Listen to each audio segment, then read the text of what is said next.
This episode of the Craftsman Online podcast is sponsored by Bricks Masons. From elegant Masonic rings that showcase your commitment to our craft to finely crafted regalia and apparel that honor your tradition, Bricks Masons delivers quality and craftsmanship that truly stands out. Shop now at bricksmasons.com and use promo code CRAFTSMAN, that's CRAFTSMEN, to receive free shipping with your first order. The comments, opinions, and views shared during this program are of those individual Freemasons and do not reflect the official position of a Grand Lodge, concordant body, appendant body, Masonic Authority, or craftsmanonline.com.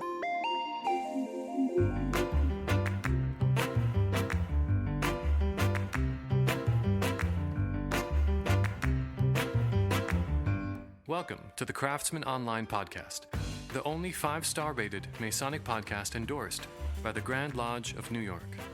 And now your host, Worshipful Brother, Michael Arce.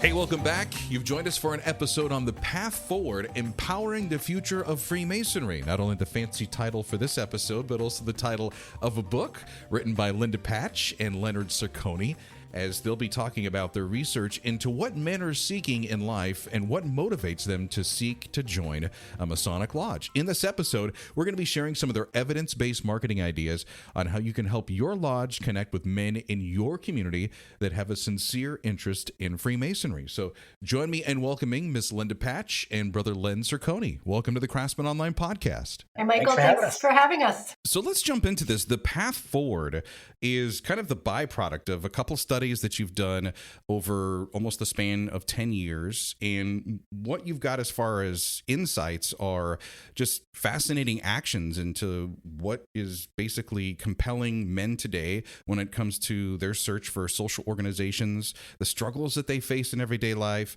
and really how Freemasonry can fit into their social landscape. How did the two of you come together to sort through all of these studies, through all of this data, and then present your insights for this book? It began pretty humbly with a conversation in 2015 with former Sovereign Grand Commander of the Northern Masonic Jurisdiction, John William McNaughton. He had been in office for 11 years, and he opened up a conversation with me about wanting to create a treatise at the end of his long tenure about the state of the craft. And so we spent many hours together talking about what this should be. And to sum it up for him, I kept saying, Commander, the last thing Freemasonry needs is another opinion piece. We need data.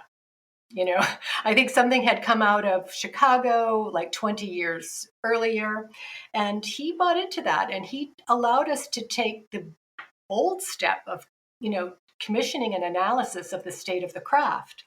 And that was the first book, Reclaiming the Soul of Freemasonry.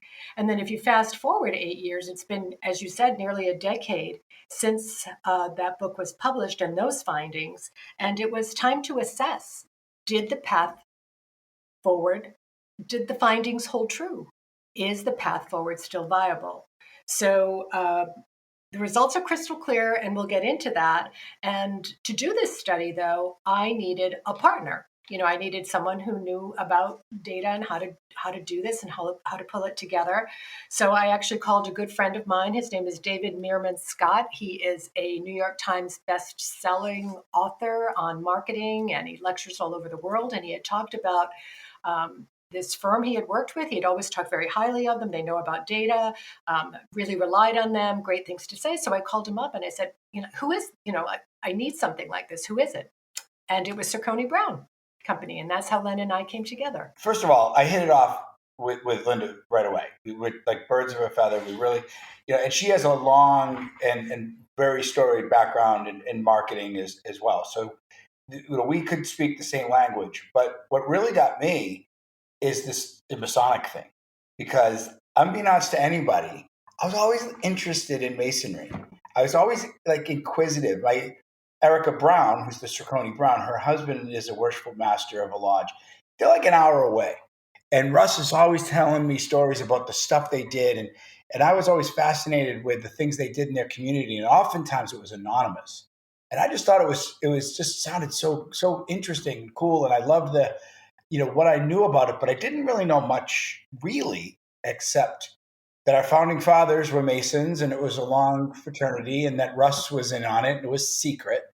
So Linda didn't realize it, but when she mentioned this, I was like, I always wanted to know about this. So I was very excited. So I find that really fascinating, Lynn, because I kind of took the opposite approach. I already was a marketing professional and became a Freemason. And then I remember sitting in lodge and going, okay, there's like maybe 20 of us in the room here, but there's easily like 50 or 60 chairs, 40 of which are completely empty. That's the first thing you noticed. Right. But you're telling me at one time this place used to be packed, twice a month when we would have our launch meetings. And I remember one brother had put out the idea of, if you were to talk to somebody about Freemasonry, how would you talk to them about being a Freemason? And I was like, oh, like an elevator's pitch, for example. And I was like, why don't we market or promote Freemasonry? And there seems to be this stigma where people are afraid because they feel like it would be recruiting. And if there's one huge, like right off the bat, credit that I could give to the Scottish Rite Northern Masonic jurisdiction is the Not Just a Man, a Mason campaign. I have seen that in so many Blue Lodges and also Grand Lodges all around all of the jurisdictions. They've embraced those materials as a way to share our story. What did you guys find when it comes to the fact that we really don't have brand marketing or much brand awareness in Freemasonry outside of really the members who are at the Blue Lodge? First off, when you think as a marketer, brand awareness and perception and understanding of a brand are kind of on the same continuum, but you need awareness. Brand familiarity is the most primal form of marketing. Brand awareness is high in Freemasonry. 82% of the respondents of 3,500 non-Masons from across the U.S. from diverse backgrounds, that's the number in the study, they had an awareness of Freemasonry. And as a marketer, Michael, that it is always a percentage of the advertising budget just to keep the brand alive. It wasn't counted in the ROAS, the return on advertising spend. It was simply for awareness. And it's baked in the cake. It's built into Freemasonry.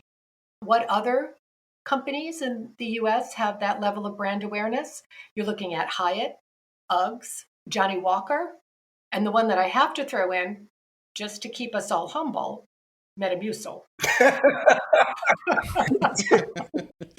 But when you say Metamucil, people know what it is, right? The challenge with Freemasonry is that I've heard of it, I know, and they would, but they didn't really truly understand what it was that Freemasonry stood for. And that we found out that the way that Freemasonry was being marketed was often through the legacy and the history of Freemasonry. And the visuals were men of, in regalia. And so it was for someone that would see that, they say, oh yeah, it's a Freemason, but they still don't make the connection. And so when you think of marketing, I need to see myself in it. I need to see why that's interesting to me. It was interesting to people, but not something they related to. So that was one of the things, I'm sure we'll talk more about how we did it, but that was one of the things that Not Just Amanda Mason did, was we found out what the things about Freemasonry aligned with what men are looking for. And then we created a campaign to speak to those things. What we found in the study, the new study that reaffirmed one of the key findings in the original study, and it is this, that when Freemasonry is positioned correctly, with what its authentic core brought to the fore, truly what it stands for, it is absolutely an attractive and viable option for men seeking fraternal membership today. And what we did, what Len described, we're able since 2016 in creating the campaign and bringing this research forward, is we brought those tenets and those values to the fore. We were able to raise the profile of Freemasonry in the cultural conversation of today through what I like to call the revolution in 6 words, not just a man, a Mason. It still has significant life left in it. There's a lot of vibrancy and vitality left. We can still count on it to have impact. We can still use it as the core to grow. And what Len was saying is not every headline, every image in that campaign is not just a clever turn of phrase. It is all derived from extremely serious and long study and interpretation of the findings, right? So we found out what resonates with Freemasonry, took the time with the creative team to really dig into what that was, and then reflect it back with your authentic spiritual core at the center, but translated in a modern, compelling, and inspirational way that men today can respond to. And that's why I think it's been successful. Maybe one of the other reasons why it was successful is because Freemasons were involved with creating this campaign, but they also had outside help. Because as a Mason myself, when I go look at other lodges' websites, for example, which is their digital presentation, their online representation, it seems that they are websites that are built for other Freemasons. When really, if the acquisition target is somebody else, is that something that became clear in your research, who the target audience is for, or who would be a potential Freemason, or as we like to say, an interested gentleman or a candidate? One of the things that we found is that the target was, at the time, millennial and boomers, so the younger boomers, and they had a lot in common. It's changed, I should say. The boomers have, for the most part, just say you won't see a boomer come into the fraternity, but they've pretty much aged out. If they're going to join, most of them have. Really, it was more of a psychographic, and what we really were finding then, and extraordinarily much more now, is that the average man was feeling and becoming isolated. All you have to do is Google "men have no friends." That's all you have to do, and loneliness in men. Only 36%. Right? Only 36% of the men in our survey identified as not lonely and disconnected, right? They were only 36% said that they were not experiencing disconnection. 60% said that they hadn't made a friend in the past 2 years, but 62% identified as wanting to become more involved, particularly in local groups, to find ways to connect. Now, contrast that destructive cultural pressure, right? The data's telling us y'all are lonely, right? Men are really just isolated and disconnected. Now contrast that cultural pressure to the lodge is fully dedicated to forming meaningful bonds because by definition, it's filled with men who share that value, right? So you have a situation where these true bonds, you know this better than I see it with my husband, are formed by sharing those values and that common purpose. And that is what is attracting men to what Freemasonry has to offer. They're missing it in their lives and ways to connect and to contribute. The craft itself is the key. Think about it, right? We don't have to spin what it stands for. We don't have to embellish. We don't have to make up, stretch for trying to make it more than it is. We simply have to, in a way that's compelling and truthful, reflect back what men are missing, what Freemasonry truly has to offer, and it is an absolutely viable option. And the generational thing I just wanted to add on too with the millennial generation. Now there was a great connection between millennials and boomers that we found. They're very like-minded, and they shared a lot of the same values, and it's why a lot of millennial kids move back home after college, somewhat. We're past that now, but that they stay connected with their families, which is a lovely thing. But the millennial generation, when we first did this study, if you think about it, their interest in Freemasonry, even though they reflected those values, was pretty low. But yet a decade has passed, right? So they're moving from into the oldest of the millennials are now 40. So they're moving into their professional journey, through their family life. 8 in 10 of the millennials in our survey, 77%, expressed an interest in joining, especially after they learned more. That was more than any other generation. They were also the group that identified more than any other generation of wanting to contribute into their local community. McKinsey did a big study of millennials in 2022, and they They know that the strongest values among that generation are loyalty and equality and responsibility, and that predisposes them, right, to what Freemasonry has to offer. And we know that the bonds, you know better than I, but the bonds, the true bonds in Freemasonry are formed in service and purpose, not just connection and interaction. And the call to service is one of the key identifiers of the millennial generation. There is a huge opportunity for Freemasonry with this rising generation. Those Grand Lodges who are using the materials and recruiting, that word that we don't like to use, but really going after and presenting what Freemasonry is about, and attracting and being open and welcoming to this generation, they're experiencing tomorrow today.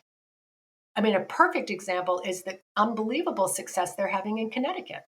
Based on the results that they've had using our materials, using the advice and counsel that Cercone Brown and I have given them through the past couple of years, he's getting the results that shows him he can turn around 60 years of decline in 5.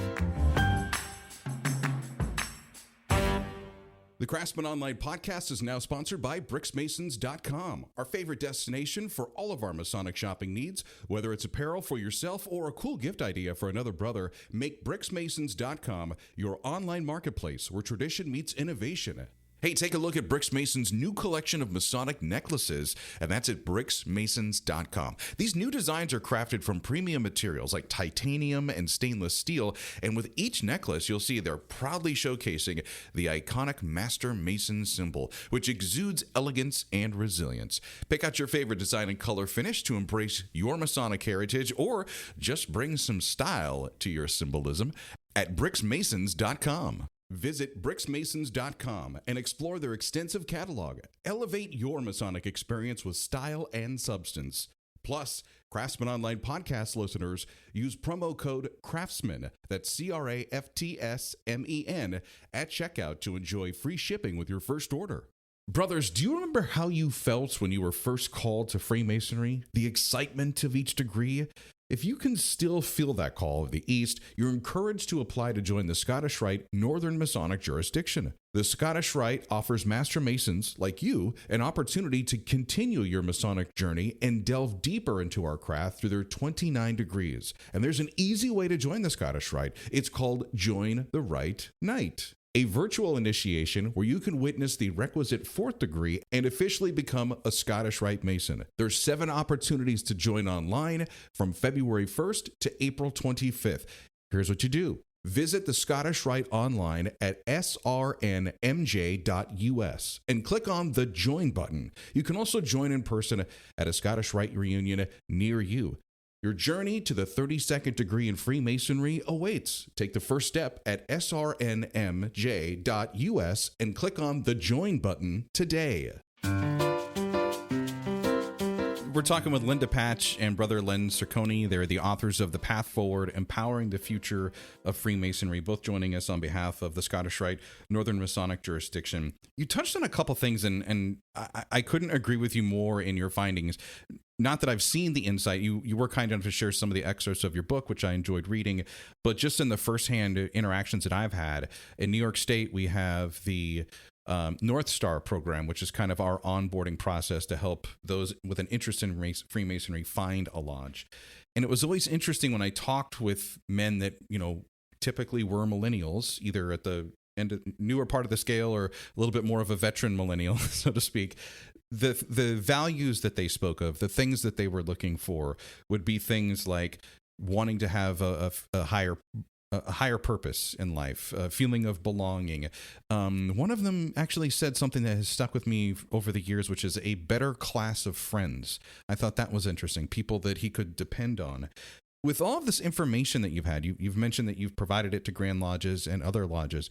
How can other Masons get their hands on this? Because we'll be doing an episode later this season on the question of if Freemasonry is dying when it comes to the membership decline and some of the issues that are going on there. I would love to get my hands on some of the deeper data for this to figure out how we can provide some solutions locally to try to bring men back in and get Freemasonry's presence back out there in our local communities first. every bit of data that we compiled is in the book. It's in context with interpretation. And Len and I are more than happy to do these kinds of, Zoom is a wonderful tool for us to present. We don't have to travel all over, here and there.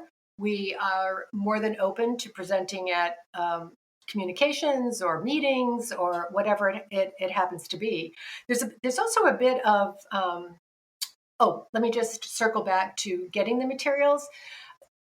They are on the Scottish Rite. The entire campaign is on the Scottish Rite website, srnmj.org. You can find it under the Path Forward. The materials are available to local lodges, grand lodges, free of charge. We have a service at the NMJ, which is also free of charge, where we will customize the videos for you with an end card, with your call to action, your URL, whatever it is you would like. Same with the print ads. We can do some customization. We put the state logo in place of the just generic state square and compasses, whatever it happens to be. We work out whatever it is you need, and we have a dedicated person on staff who takes care of those customizations. So we're more than happy to share the campaign. And the important part is we know it's data driven. I'm going to give you some data as to why it works and why speaking with one voice and having these images on many Grand Lodge sites, not to replace what Grand Lodge is doing, but to have a consistent message and a consistent voice.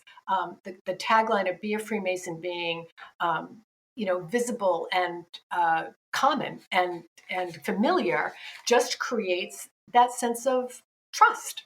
It just creates a cohesion that you look for in marketing. And as consumers, we're always driven by. We may not be aware of it, but that it kind of builds that trust. So one of the pieces of data that is interesting to share, Len and I also, early on in 2016, Cercone Brown actually for us did a study on internet search about Freemasonry, and found that searching about Freemasonry was a confusing business at best. Men were getting served up just, stacks of irrelevant information, or that information that is untruthful and harmful and unfair to the craft. And I'm going to use your words, Len, but we needed a front door to Masonry, at least one central place where we could link men who are interested in finding more, to find the story of this historic brotherhood with its truth and honor at its center. And that led us to create beafreemason.org. That website, we don't do any advertising for it. We don't really try to attract anyone to it actively right now, but it gets tons of visitors. Going back to the Path Forward, so there's a lot of resources that we've created for Masons. For whether no matter how sophisticated you are, or if you're just starting out in marketing and trying to get the word, we've tried to create a suite of materials that you can use at your lodge. One of the things that we have is the Path Forward book, which has all the stats, the stories behind it, the context as to how it's not just stats, but why is it relevant and what does this mean? So you can really digest it and internalize it. And it makes you really think about how to even behave and talk to guys when they first come into the lodge. But there's other things on the Scottish Rite Northern Masonic Jurisdiction's website.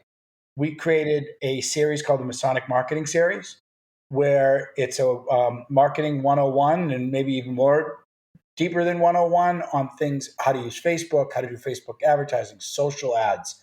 Then we also have an ebook with best practices, what's working in places where they are seeing the trend being changed to growth. So I have an idea if you guys are cool to workshop things, because I want to kind of build off of that. I think every lodge, Len and I, and Linda, you're probably aware of this, we typically do, and it's one of my least favorite nights, is the brother bring a friend night.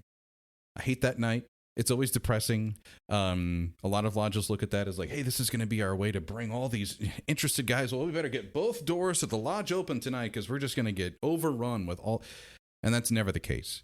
You're lucky if you got a brother who has a friend or a family member that maybe has a loose interest in Freemasonry that comes in and sits down and somebody gets up and talks about what Freemasonry is and blah, blah, blah. So here's my idea. and I'm going to use some of your pieces. So I want to take $100 out of my lodge treasury and buy some ads on Facebook. And I'm going to use the Scottish Rite Northern Masonic jurisdiction pieces that already exist, and maybe I'll reach out and customize and get some of this done with call outs that specifically say, hey, are you new to town? Are you looking for this? And set an appointment and set a target date, like come to my lodge at this night at this time to do this thing, so that there's a clear call to action for them. And then the other part of that, to have an organic side of this campaign, and I'm hoping that every worshipful master or lodge could do something like this, is ask your brothers on Facebook or LinkedIn or whatever social platform they are on. Instagram would probably be another good fit. Hey, would you mind sharing this on your page to kind of help grow that circle? Is that something that any lodge or any master could do to try to bring in some folks for their Brother Bring a Friend night? And it's just a matter of tinkering a little bit with the settings on Facebook advertising, which I believe we have a Masonic marketing book that can help you with that. It's okay to share, because I want brothers that are sitting here going, okay, this is great. They're telling me everything I need to know, except what is a quick, easy way that I could bring this idea to my lodge meeting next week or whenever the next meeting is and say, hey, I'm excited. I heard this podcast, and here's a way that we could try to make something happen, with a realistic goal of saying, we're not just going to run ads for like 2 weeks. Like, this is going to be a couple months. We have a date in sight down the road that we can coordinate and maybe get all of our members to be there and maybe have a nice meal or even a good program on like what Freemasonry is, and that we can all be prepared. Just like we were going to have company coming over to our house. I don't think any of us are just comfortable with somebody visiting from out of town just showing up. We'd like to have a chance to like clean things up and put our best foot forward, so to speak. What might also be helpful is to actually have a registration option. And so then, like Len said, follow up is everything, right? And so somebody's going to have to take on the job, but it will be worth it. Don't forget, in 2 weeks or whatever, this is what you're going to learn about X, about Freemasonry. We hope we see you on the 25th of May, so that you have these ongoing touch points. And then, certainly we can certainly help with this, but, week before, day of reminders, those kinds of touch points through, that's cultivation. That's really what it is.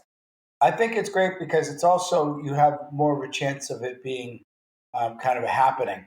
Fun fact I would share with lodges or brothers that are listening to this podcast, and you've heard some of this data, and you're like, okay, I'm running it down. I'm going to go to the link after the show and click on get that book, The Path Forward. I need that from the Scottish Shrine. Thank you, Linda and Lynn. I'm going to use this.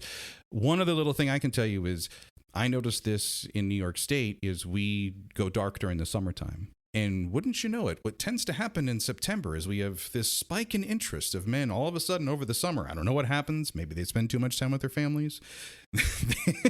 I don't know. They have an interest in all of a sudden coming and visiting a lodge. So I would say if you're going to use the target date thing, start thinking about what you can execute over this summer to maybe bring some foot traffic into your lodge for September, October, and really start that new Masonic year off on a good foot. Yeah, I agree. That's a good idea. One thing I would add to it too is, this isn't really unlike, as you could probably tell, I know the folks won't probably make the cut because you can't see, but I play rock music. I've been doing it since I was 14. And so when I play in a band, what do? We post that we're going to play on Facebook. On Facebook, you can create an event on Facebook, right? And people can say, yes, I'm coming, or no, I'm not coming. So to Linda's point, whatever that mechanism is to remind them, you want to do that. But what I found to be really helpful is to ask for a mobile phone number as a reminder mechanism, and then texting people. Because, on a Wednesday night or, I'm typically playing Friday or Saturday, at 5 or 6 o'clock when they have to make the decision of what they're doing and they're getting a little settled, that's when you want that text. See you in a little bit, They're not checking their email. The next morning, they'll be like, oh, I totally forgot that was going to happen. And I see the email on Saturday morning. So text, and I'm a little bit older than, the average texter these days.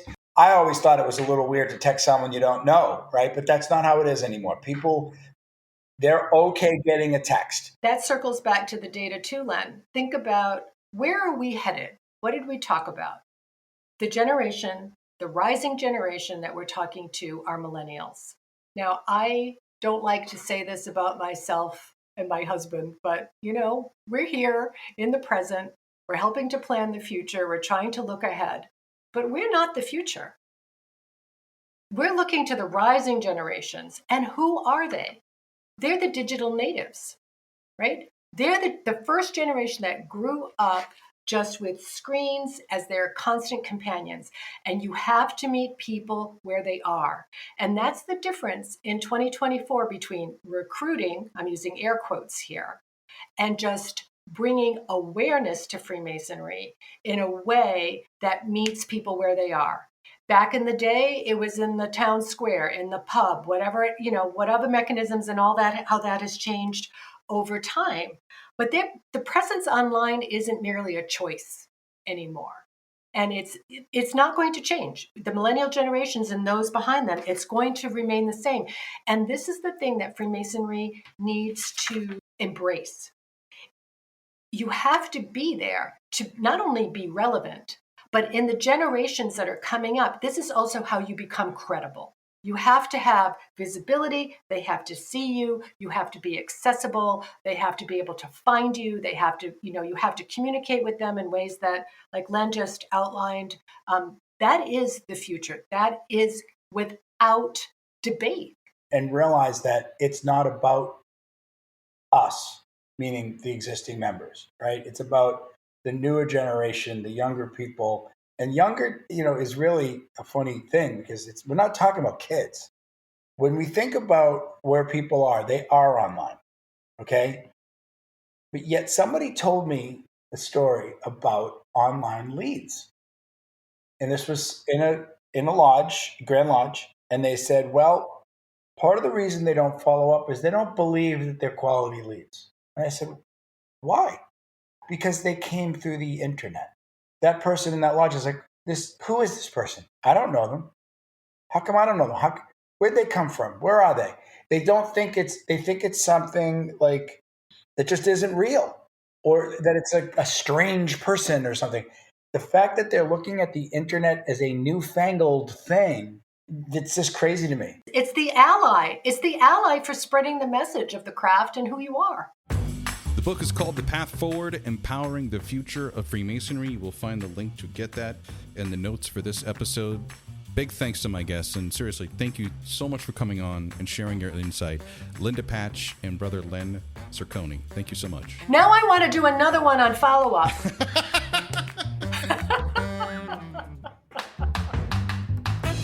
Just a reminder, if you've enjoyed this episode, make sure to follow the Craftsman Online podcast on Spotify or subscribe on Apple Podcasts. We're available on all streaming platforms with new episodes every Monday morning. Until next time, let peace and harmony prevail.